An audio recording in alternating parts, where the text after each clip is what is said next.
सबसे बड़ा कौन? शनिदेव तथा महाराज विक्रमादित्य की रोचक कथा आइए सुनते हैं। एक कथा के अनुसार महाराज विक्रमादित्य से शनिदेव क्रुद्ध होकर उन्हें परेशान करने लगते हैं। बहुत समय तक कष्ट देने के बाद शनिदेव ने विक्रमादित्य के क्षमा मांगने पर उन्हें प्रसन्न करने के उपाय बताए। इन उपायों को अपनाने वाला व्यक्ति शनि की दशाओं से के बाद भी परेशान नहीं होता तथा शनिदेव उस पर प्रसन्न होकर कृपा दृष्टि बरसाते हैं। एक समय स्वर्गलोक में सबसे बड़ा कौन के प्रश्न को लेकर सभी देवताओं में वाद विवाद प्रारंभ हुआ और फिर परस्पर भयंकर युद्ध की स्थिति बन गई। सभी देवता देवराज इंद्र के पास पहुँचे और बोले, हे देवराज, आपको निर्णय करना होगा कि 9 ग्रहों में सबसे बड़ा कौन है। देवताओं का प्रश्न सुनकर देवराज इंद्र उलझन में पड़ गए और कुछ देर सोचकर बोले, हे देवगणों, मैं इस प्रश्न का उत्तर देने में असमर्थ हूँ। पृथ्वी लोक में उज्जैनी नगरी में राजा विक्रमादित्य का राज्य है। हम राजा विक्रमादित्य के पास चलते हैं क्योंकि वह न्याय करने में अत्यंत लोकप्रिय है। उनके सिंहासन में अवश्य ही कोई जादू है कि उस पर बैठकर राजा विक्रमादित्य दूध का दूध और पानी का पानी अलग करने का न्याय करते हैं। देवराज इंद्र के आदेश पर सभी देवता पृथ्वी में उज्जैनी नगरी में पहुँचे। देवताओं के आगमन का समाचार सुनकर स्वयं राजा विक्रमादित्य ने उनका स्वागत किया। महल में पहुंचकर जब देवताओं ने उनसे अपना प्रश्न पूछा तो राजा विक्रमादित्य भी कुछ देर के लिए परेशान हो उठे, क्योंकि सभी देवता अपनी अपनी शक्तियों के कारण महान शक्तिशाली थे। किसी को भी छोटा या बड़ा कह देने से उनके क्रोध के प्रकोप से भयंकर हानि पहुंच सकती थी। तभी राजा विक्रमादित्य को एक उपाय सूझा और उन्होंने विभिन्न धातुओं स्वर्ण, रजत, कांसा, तांबा, सीसा, रांगा, जस्ता, अभ्रक व लोहे के 9 आसन बनवाए। धातुओं के गुणों के अनुसार सभी आसनों को एक दूसरे के पीछे रखवाकर उन्होंने देवताओं को अपने अपने सिंहासन पर बैठने को कहा। सब देवताओं के बैठने के बाद राजा विक्रमादित्य ने कहा, आपका निर्णय तो स्वयं हो गया। जो सबसे पहले सिंहासन पर विराजमान है वही सबसे बड़ा है। राजा विक्रमादित्य के निर्णय को सुनकर शनि देवता ने सबसे पीछे आसन पर बैठने का कारण अपने को छोटा जानकर क्रोधित होकर कहा, राजन, तुमने मुझे सबसे पीछे बैठाकर मेरा अपमान किया है। तुम मेरी शक्तियों से परिचित नहीं हो। मैं तुम्हारा सर्वनाश कर दूंगा।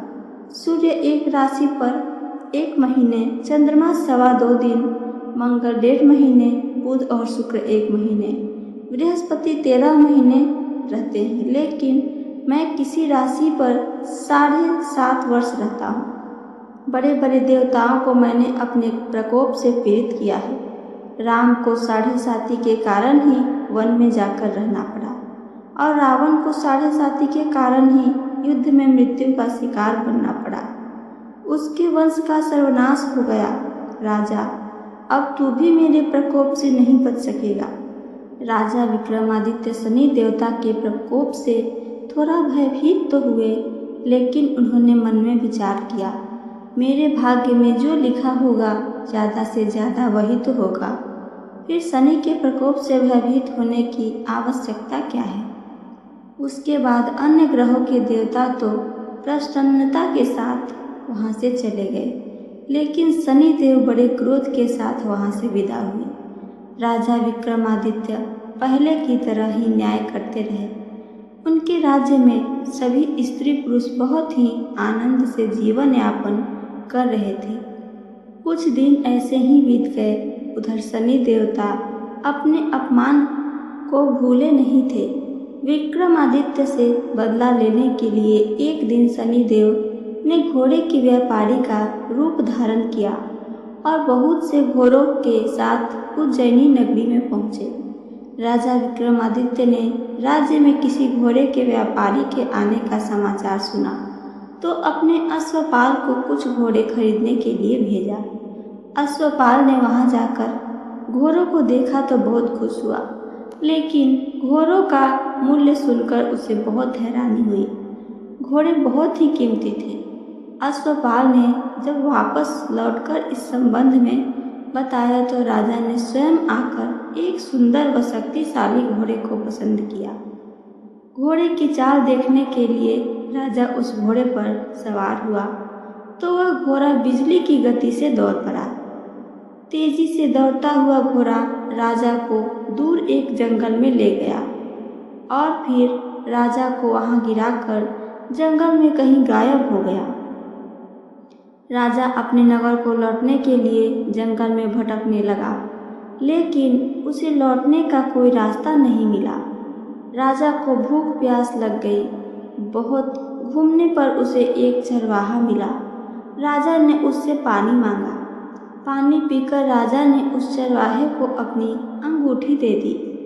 फिर उससे रास्ता पूछकर वह जंगल से बाहर निकलकर पास के एक नगर में पहुँचे। राजा ने एक सेठ की दुकान पर बैठकर कुछ देर आराम किया। उस सेठ ने राजा से बातचीत की तो राजा ने उसे बताया कि मैं उज्जैनी से आया हूँ। राजा के कुछ देर दुकान पर बैठने से सेठ जी की बहुत बिक्री हुई। सेठ ने राजा को बहुत भाग्यवान समझा और उसे अपने घर पे भोजन के लिए ले गया। सेठ के घर में सोने का एक हार खूंटी पर लटका हुआ था। राजा को उस कमरे में अकेला छोड़कर सेठ कुछ देर के लिए बाहर गया। तभी एक आश्चर्यजनक घटना घटी। राजा के देखते देखते सोने के उस हार को खूंटी निकल गई। सेठ ने कमरे में लौटकर हार को गायब देखा तो चोरी का संदेह राजा पर ही किया, क्योंकि उस कमरे में राजा ही अकेला बैठा था। सेठ ने अपने नौकरों से कहा कि इस परदेसी को रस्सियों से बांधकर नगर के राजा के पास ले चलो। राजा ने विक्रमादित्य से हार के बारे में पूछा तो उसने बताया कि उसके देखते ही देखते खूंटी ने हार को निगल लिया था। इस पर राजा ने क्रोधित चोरी करने के अपराध में विक्रमादित्य के हाथ पांव काटने का ऑर्डर दे दिया। राजा विक्रमादित्य के हाथ पांव काटकर उन्हें नगर की सड़क पर छोड़ दिया गया। कुछ ही दिन बाद एक तेली उसे गोदाम में ले गई। मल्हार गा रहा था कि तभी नगर के राजा की लड़की राजकुमारी मोहिनी रथ पर सवार उस तेली के घर के पास से गुजरी। उसने मेघ मल्हार सुना तो उसे बहुत अच्छा लगा और दासी को भेजकर गाने वाले को बुला लाने को कहा। दासी ने लौटकर राजकुमारी को अपंग राजा के बारे में सब कुछ बता दिया। राजकुमारी उसके मेघ मल्हार पर बहुत ही मोहित हो उठी थी। अतः उसने सब कुछ जानकर भी अपंग राजा से विवाह करने का निश्चय कर लिया। राजकुमारी ने अपने माता पिता से जब यह बात कही तो वे हैरान रह गए। राजा को लगा कि उसकी बेटी पागल हो गई है। रानी ने मोहिनी को समझाया, जो बेटी तेरे भाग्य में तो किसी राजा की रानी होना लिखा है, फिर तू उस अपंग से विवाह करके अपने पांव कुल्हाड़ी क्यों मार रही है। राजा ने किसी सुंदर राजकुमार से उसका विवाह करने की बात कही, लेकिन राजकुमारी ने अपनी जिद नहीं छोड़ी।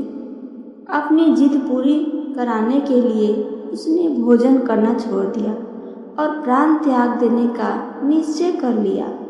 आखिर राजा रानी को विवश होकर अपंग विक्रमादित्य से राजकुमारी का विवाह करना पड़ा। विवाह के बाद राजा विक्रमादित्य और राजकुमारी तेली के घर में रहने लगे। उसी रात स्वप्न में शनिदेव ने राजा से कहा, राजा, तुमने मेरा प्रकोप देख लिया। मैंने तुम्हें अपने अपमान का दंड दिया है। राजा ने शनिदेव से क्षमा करने को कहा और प्रार्थना की, हे शनिदेव, आपने जितना दुख मुझे दिया है, अन्य किसी को अब मत देना। शनिदेव ने कुछ सोचते हुए कहा, राजा, मैं तेरी प्रार्थना स्वीकार करता हूँ। जो कोई स्त्री पुरुष मेरी पूजा करेगा, शनिवार को व्रत कर के मेरी कथा सुनेगा, उस पर मेरी अनुकंपा बनी रहेगी, उसे कोई दुख नहीं होगा। शनिवार को व्रत करने और चींटियों को आटा डालने से मनुष्य की सभी मनोकामनाएं पूरी होंगी। प्रातःकाल राजा विक्रमादित्य की नींद खुली तो अपने हाथ पांव देखकर राजा को बहुत ही खुशी हुई। उसने मन ही मन शनिदेव को प्रणाम किया। राजकुमारी भी राजा के हाथ पांव सही सलामत देखकर आश्चर्य में पड़ गई। तब राजा विक्रमादित्य ने अपना परिचय देते हुए शनिदेव के प्रकोप की सारी कहानी सुनाई। सेठ को जब इस बात का पता चला तो दौड़ता हुआ आया, तेली के घर पहुंचा और राजा के चरणों में गिरकर क्षमा मांगने लगा। राजा ने उसे क्षमा कर दिया, क्योंकि यह सब तो शनिदेव के प्रकोप के कारण ही हुआ था। सेठ राजा को अपना घर ले गया और उसे भोजन कराया। भोजन करते समय वहाँ एक आश्चर्यजनक घटना घटी। सबके देखते देखते उस खूंटी ने वह हार उगल दिया। सेठ जी ने अपनी बेटी का विवाह भी राजा के साथ कर दिया और बहुत से स्वर्ण आभूषण, धन आदि देकर राजा को विदा कर दिया। राजा विक्रमादित्य राजकुमारी मोहिनी और सेठ की बेटी के साथ उज्जैनी पहुँचे तो नगरवासियों ने हर्ष के साथ उनका स्वागत किया। उस रात उज्जैनी नगरी में दीप जलाकर लोगों ने दीपावली मनाई। अगले दिन राजा विक्रमादित्य ने पूरे राज्य में घोषणा करवाई, शनिदेव सब देव में सर्वश्रेष्ठ हैं। प्रत्येक स्त्री पुरुष शनिवार को उनका व्रत करें और व्रत कथा अवश्य सुने। राजा विक्रमादित्य की घोषणा से शनिदेव बहुत ही प्रसन्न हुए। शनिवार का व्रत करने और कथा सुनने के कारण सभी लोगों की मनोकामनाएं शनिदेव की अनुकंपा से पूरी होने लगी। सभी लोग आनंदपूर्वक अपना जीवन व्यतीत करने लगे और रहने लगे। तो ये थी मेरी आज की कहानी। मेरी कहानी आप सबको पसंद आई हो तो चैनल को सब्सक्राइब करके वीडियो को लाइक करना ना भूलें। साथ साथ अपना एक प्यारा सा कमेंट करके हमें ज़रूर बताइए। सुनने के लिए धन्यवाद दोस्तों। जय श्री राम।